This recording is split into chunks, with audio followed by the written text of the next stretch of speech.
atrai no pré-release? Cara, o pré-release, bom, acho que pra mim é um dos formatos que eu mais gosto. Sempre me perguntam qual é o meu formato favorito de Magic. E todo mundo sempre pergunta isso, já vem esperando que você vai falar que é um formato construído. Modern, Legacy, Standard. Commander. Exatamente. Mas pra mim não, eu prefiro limitado. E aí quando eu falo que eu prefiro limitado, as pessoas já pensam no draft.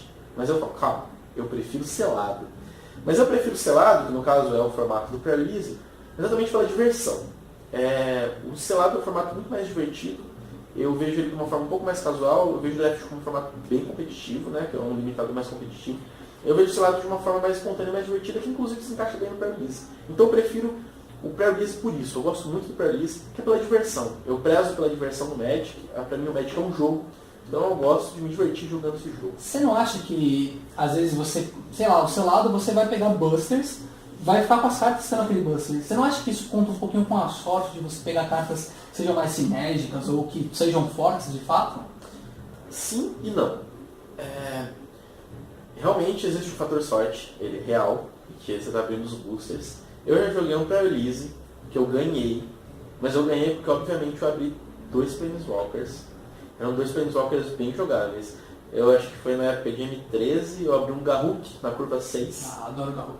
E um Ajani na curva 4. Ou seja, eu tinha um deck... O Ajani era o vermelho e Não, era branco. E ele tinha o custo dele era incrivelmente bom, porque era 3 incolores e uma branca. Então facilitava muito ali pra poder estar jogando. Eu tinha um deck mais verde, com um pouco de branco. E o deck ficou absurdamente forte, porque eu tinha 2 Planeswalkers, dificilmente você consegue lidar bem contra Planeswalkers no pré-release. Dá pra lidar, mas é mais difícil do que lidar com uma criatura, por exemplo. Então eu já saía com uma board bem mais avançada do que muitos oponentes. Então eu acabei vencendo os pré-releases porque o meu fator de sorte foi muito grande. Porém, já venci pré-releases em que o meu fator de sorte foi péssimo. Eu não usei nenhuma rara no deck. Eu parti com uma pool branca, uma pool comum muito boa. Consegui montar ali um arroz e feijão básico, legal, e joguei muito bem com aquilo. Então é possível você conseguir jogar sem o fator sorte. A verdade é que isso é uma coisa que muitos jogadores já, os jogadores profissionais dizem, é que no selado, no draft, as raras e as míticas, elas não costumam desbalancear tanto, né? Porque você vai abrir 6 busters, a chance de vir uma bomba ali é pequena. E vai ser uma só no deck, você não vai conseguir criar ali uma repetição daquela carta, né? Então talvez seja mais vantajoso ter uma carta comum que se repita e que dê que o deck fique um pouco mais consistente, né? Sim, que nem eu estava falando para você dos Planeswalkers. Qual seria a chance de eu tirar, por exemplo, 2 Garruks ou 2 Ajanis? Ou então, se eu tirasse um Garruk, um Ajani e uma Liliana, qual seria a chance de eu usar os 3? Não dá. 3 cores diferentes. diferentes. É dificílimo. Ainda mais que se a gente usa 40 cartas, a curva de mana, eu acho muito mais difícil fazer a curva de mana no selado do que com 60 cartas num deck construído. Eu acho a parte mais difícil do selado, na minha opinião. É limitado, né? É muito limitado. Literalmente. Os seus recursos, a chance de você zicar eu acho muito maior. Eu joguei faz um tempo atrás um draft de Eternal Masters. Fui com os colegas, meio que por um acaso, a gente estava jogando no campeonato de Pauper, a gente decidiu jogar o draft. Eu montei um deck praticamente monogreen com um pequeno splash pro vermelho. Era um deck de threshold muito, muito divertido, um deck bem gostoso de jogar. E cara, como é difícil fazer a curva de mana encaixar. De todas as partidas que jogou, só uma eu não morri. Isso é bem complexo mesmo. Eu acho que a curva de mana para um formato limitado, ela realmente vai te incomodar muito. Eu acho que o que você tem que fazer aí para que ela role numa boa é tentar deixar o deck mais simples possível, né? Porque se você tentar elaborar algo assim mais complexo, trabalhar com mais cores, talvez, por exemplo, as pessoas às vezes gostam de desafiar, assim, de desenvolver um deck contra num pré-release, por exemplo. Complicado, né? É complicadíssimo, porque o deck contra você precisa de bons draws, você precisa de bom controle de jogo, cantrips, e você não consegue isso com facilidade. E é um deck muito pensado, né? Montar ele em pouco tempo, ali, com uma pool tão restrita, é muito mais complicado. Sim, a comunidade leva meses desenvolvendo um deck contra para se destacar no construído. Você em um dia ali com uma pool limitada é muito difícil. Então eu acho que você tem que pensar no básico e jogar com calma ali. A cor é realmente complexa. E evitar sair das 2 cores. Se for para 3 cores é complicadíssimo. Tem que valer muito a pena ir para a terceira cor. E evitar colocar muitas. Eu acho ali que com a quantidade de busters é complicado você ir para a terceira cor pela curva de mana, mas eu também acho complicado ficar em uma cor só.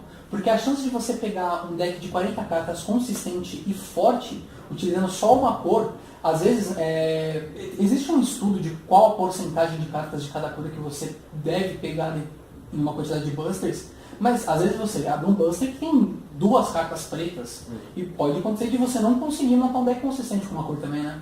Isso é bem comum de acontecer, porque você tem ali 6 boosters, 18 cartas por booster?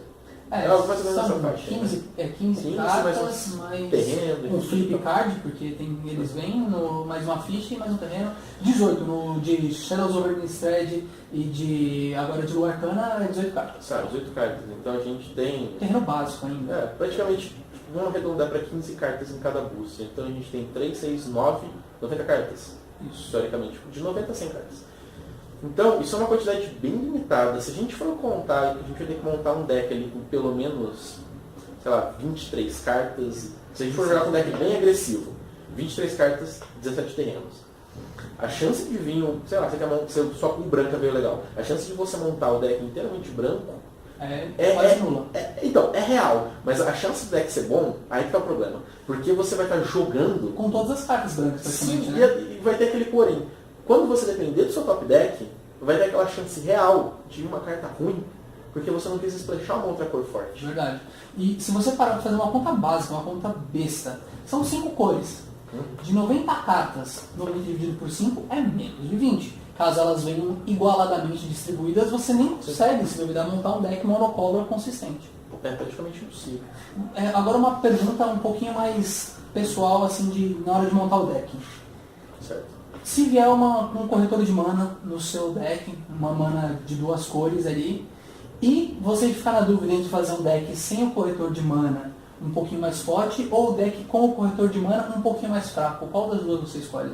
Esse corretor de mana ele seria de uma cor diferente? Seria uma cor específica. Uma terceira cor? Não. Seria 2 cores, mas 2 cores específicas. Se eu me focaria nele ou se eu focaria na pool? Exatamente. Eu sempre me foco na pool comum. Eu abro tudo, separo comum, raro. Eu olho os comuns, que é a maior quantidade, é a base, de onde vai estruturar o seu deck. Eu olho os comuns, separo as 2 melhores cores comuns, até as 3. Eu tento ver 3 boas cores, separo elas, e já tenho ideia que o deck vai ter pelo menos 2 daquelas cores.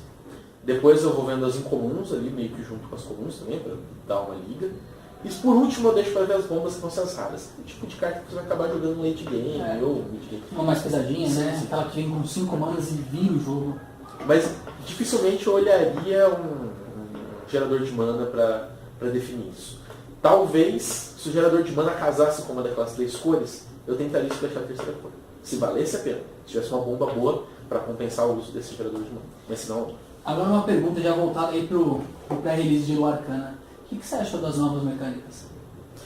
Foi engraçado, porque eu conversei isso com o Trick, da Wizards, ele perguntou exatamente a mesma coisa pra mim. E eu falei, a primeira coisa que eu falei pra ele, eu adorei a nova mecânica de transformar os lobisomens. Por quê? Antes, nós tínhamos uma habilidade, era desencadeada, que desencadeava na manutenção, e essa habilidade, ela dependia de você não jogar mágicas no seu turno. Porque dificilmente seu oponente vai ficar sem jogar mágicas. Para eles, o formato dinâmico, todo mundo vai querer jogar mágica todo turno. E principalmente porque ele não vai querer que você flipe. Exatamente. Qualquer besteira que ele fizer com uma mana, por mais que não seja tão útil, ele já vai te atrapalhar, né? E se puder, ele vai tentar jogar 2 mágicas para desflipar a solução. Exatamente. Então, partindo desse pressuposto, de que o jogador ele tem que tomar a seguinte decisão. Ou eu jogo mágica nesse turno, ou eu flipo ele. Só que isso não é uma decisão simples, isso é uma decisão muito complexa. É muito, mas muito complexa. Acho que é uma das decisões mais complexas que eu já vi há muito tempo no Magic. Eu acho que o deck de lobisomens, eu acho que é o deck que mais pode ter misplay que se joga. Com certeza. Porque você tem que decidir algo que você não sabe como vai ser o comportamento no resto da partida, né? Exatamente. Sem falar que você tem que alinhar, você tem que pensar nos lobisomens trabalhando junto com permanentes que têm habilidades ativadas para compensar os turnos que você não joga mágica. Exatamente. Porque você tem que estar gastando suas manas no perdido, você não pode ficar parado. Em vez de você castar uma mágica, você ativa uma habilidade. Sim, relevante. De preferência algo que faça uma criatura, dê um bônus, um dano. Só que isso é muito difícil de conseguir no pré-release. Uma permanente que dê uma habilidade ativada. E mais um ponto é que geralmente os decks de lobisomem eles são vermelhos e verdes. E não tem tantas opções assim de Permanentes. alguma coisa ativar, e é um pouco mais difícil de você conseguir mesclar isso, né? Geralmente o preto tem boas opções, o branco. branco, até o azul, dá muita coisa de draw, scry.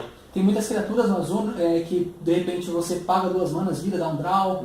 Sim, sim. E no verde e no vermelho é mais complexo. Até tem algumas coisas que dá punk para suas criaturas, mas aumenta só uma única criatura, né? Não daria algo para melhorar o campo como um todo.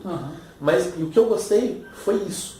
O Pré-Release é um torneio não muito competitivo, é para os jogadores estarem indo lá, conhecer uma nova coleção. É bom para jogador novo, né? Exatamente. Quer aprender a montar deck. Exatamente. E essa habilidade de transformar os lobisomens que era desencadeada é péssima para esse novo jogador, porque ele dificilmente vai conseguir acertar a decisão para tomar, ele vai ficar perdido. Exatamente. Ele até pode deixar que ele fez certo, mas às vezes ele está fazendo totalmente errado. Às vezes a gente que já joga há algum tempo não tem certeza se eu tenho dificuldade para tomar decisões com habilidade e eu já joguei bons pré-releases com esses lobisomens. E é muito difícil tomar decisão, é muito difícil encaixar eles num deck com sinergia total. O problema já parte daí, o deck não vai ter, dificilmente vai ter uma total sinergia com essas habilidades. E essa nova habilidade é ativada, você paga ela quando você quiser. Então você baixa o lobisomem ali no começo, no meio do jogo, e no late game ali, mais pro decorrer do jogo, você transforma. E ele se adequa ao nível do jogo. Sim. Vira uma bomba. Sabe qual que eu acho que foi o que eu mais gostei nessa nova coleção? A mecânica de escalar. Porque, cara, tem algumas cartas, uma que eu coloquei aqui no canal que eu achei muito bacana, que se eu não me engano é uma mana genérica, 2 vermelhas, e as 3 habilidades são muito fortes. E você pagar que é uma Alexandre, isso, e uma mana a mais que você vai pagar, você vai poder fazer mais uma. No late game, se castar essa carta pelo valor máximo dela e ter 3 ações com uma carta. São 5 manas, né? Pra dar 5 manas e 3 mais. É muito forte. Eu achei que das mecânicas essa é mais forte que entrou no Arcana. A branca, que eu acho que é comum, também é muito forte. Que ela... Mas ela tem 2 opções só, né? Não, tem 3. Ela tem vida, eu acho que ela tem um remover criatura atacante e acho que vira alguma coisa. Essa da Chandra no late game, você tá com a mão ruim. Chandra dá dano, né? Você tá com a mão ruim, uma habilidade você descarta a sua mão e compra o mesmo número de cartas, ou você pode fazer isso com o seu adversário, não deixe problema. Você causa 4 pontos de dano em uma criatura e 3 pontos de dano no seu adversário. Ou seja, você vai aí causar 7 pontos de dano e trocar a sua mão. É muito forte. Muito bom, muito bom. Esse calete eu achei bem legal pro Pré-Release. Porque ele te faz... Ele torna as cartas mais versáteis, né? Você tem uma limitação de cartas. Isso vai jogar muito no Commander, né? O Commander gosta bastante de cartas que dão muitas opções, né? Sim, ainda mais em mesão. A galera dos comandos, comando crítico, comando profano e tal. A galera vai gostar disso aí, porque joga muito bem mesmo. E a fusão? Deu um bafafá essa fusão, né? A fusão, eu achei interessante. Eu gostei. Pode ser que joga no construído, lógico. Commander tem tutor pra caramba. Pode ser. Só que eu acho que vai jogar muito no T2. No T2 capaz que vai... Porque no T2, na verdade, o T2, por ser mais restrito, acaba que tudo joga no T2, né? Talvez. Eu não sou muito entusiasta do T2, então talvez não teria como falar. Mas eu sinto que essas cartas podem ter um bom destaque em formatos que tenham bastante tutor. Para você, Commander, Modern. Nós temos aqueles decks baseados no... Aquele novo de 4 manas que você olha do topo e tal. Sim. E também saíram tutores novos agora no Arcana, que são tutores muito legais, que é uma pegada meio Birthing Pod, que acho que você sacrifica uma criatura e pega a criatura de custo 1 ou mais, bem legal. E esse formato modern é bem propício a ter esse tipo de carta para... Você não achou a Brisela, que eu acho que foi a principal dessa saída, que o pessoal mais ficou impressionado, que é um pouco complicado, porque se você parar para pensar, se eu não me engano, uma é curva 4 e a outra é curva 7. Você vai fazer isso com tirando, a não ser que você faça um deck ali que rampe bem, você vai fazer isso lá já quase no late game. E quando essa criatura flipar e se fundir, você achou que era uma criatura que é tão forte a ponto de ser melhor do que as duas sozinhas? Bom, a de 4 manas ela é praticamente um Bane Slayer Angel, um pouco mais fraco, custo mais fraco, mais baixo. A outra, eu não sei qual é o nome de cada um, mas é de 7 manas. A Bruna é de 7 manas. Tá. Eu achei ela muito pesada. Ela é péssima. Ela volta um humano ou um anjo, né? Então qual que é a ideia que eles lançaram? Qual que é? Tem a Bruna. Gisela e a Bruna. Tá, a Gisela é de 4 manas. É. A Gisela morre, ficou no cemitério. Quando a Bruna entra, ela Traz volta, ela de volta. e ela se transforma no fim do turno. Essa é a ideia. É. Mas talvez com Reanimator veja um jogo. Cara, não mas sei. é Animator. Tem tanta opção melhor, né? E outra coisa, eu não sei se o branco é uma cor muito forte no Reanimator. Você não acha? De repente, geralmente o Ele é pessoal... Schnorr, Mas aquele bichão que também as criaturas não podem atacar. é verdade. Pode ser uma boa. O branco é uma cor interessante, sim, mas eu não sei se ela jogaria também assim. Afinal, são 2 cartas, né, que você está precisando para fazer Cara, e outra coisa, pra você fazer, pra você ter um deck consciente, você vai colocar 2 de cada, né? Pensando assim no Modern, por exemplo, 2 de cada. Sim, talvez. Criaturas lendárias, você não vai colocar 4, é exagero. Se você colocar 2 de cada, você vai tirar um slot inteiro de uma carta que pode ser muito mais útil. Vamos pensar, qual deck Modern isso entraria? Que tem um slot pra isso, né? Difícil. Pensar de cara assim. É complicado. Eu acho que o ambiente do Modern, eu não... Talvez surja algo novo? Talvez surja um Pode ser deck que sim. novo. Aqui aconteceu com os Eldrazi nessa última temporada. Aconteceu Surgiram bem demais, né? vários decks. Exatamente por conta disso. O deck baseado nessa carta aqui, que revela o topo e coloca dentro de jogo, nessa é um deck que base uma carta. Collected Company. Collected Company. Os Companies Na ponta da língua. Os Companies acertam E tem mais de uma versão, tem a versão combo e tem a versão agro. É muito forte. Sim. E o deck, às vezes decks nascem por causa de uma carta. Isso acontece. Mas, Então beleza. Partiu pra release? partiu, vamos lá. Bora!